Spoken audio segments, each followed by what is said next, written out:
se comportant de cette manière, elle fait souffrir son entourage. Si elle continue, elle va perdre tout le monde. Et c'est pas une vie. Et j'espère qu'elle changera, j'espère qu'elle écoutera ce que je lui ai dit. Parce que c'est pour son bien. De son côté, Abassia est à bout de nerfs. Pour elle, sa fille est beaucoup trop superficielle et ne respecte rien, ni personne. Pas un brin de compensation pour faire du ménage ou de faire la vaisselle ou ne serait-ce un petit repas pour dire putain, je fais plaisir à maman. Oh, c'est bon là, oh. Et à moi, qui c'est qui pense à moi? Ah non, là, non, c'est bon là, moi j'en peux plus. Hein. Et plus Abassia y pense, plus elle s'énerve.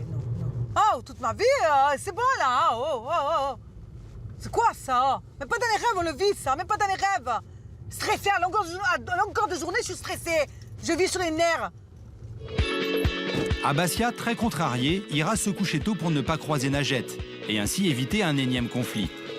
Quant à Najette, son amie l'a pour la première fois mise en garde que son comportement met en danger sa relation avec ses proches. Najette semble perplexe et même prête à réfléchir car elle ne réagit pas comme d'habitude. Et pour une fois, elle ne répond pas, elle se tait. Najette écoutera-t-elle les conseils de son amie? Va-t-elle enfin décider de changer? Et réalisera-t-elle qu'elle va trop loin et qu'elle risque de se retrouver seule? Retour à Marseille. À 19 ans, Najette est assistante scolaire et se comporte comme une star.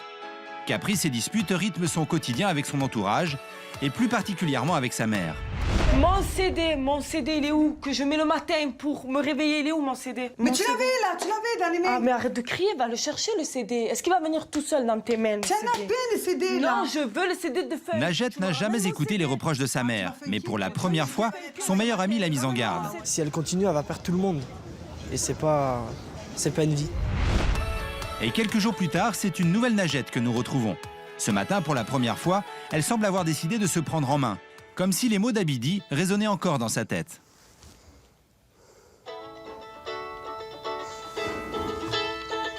Il est 9 h du matin et hier soir, j'ai décidé de mettre mon réveil pour pouvoir me réveiller toute seule et essayer de faire des efforts.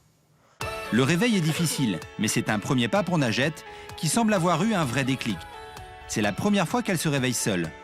D'ailleurs, la jeune femme ne compte pas s'arrêter là. Je suis fâchée avec ma mère depuis hier soir, donc ce matin, je vais ranger ma chambre et lui montrer que j'ai fait des efforts.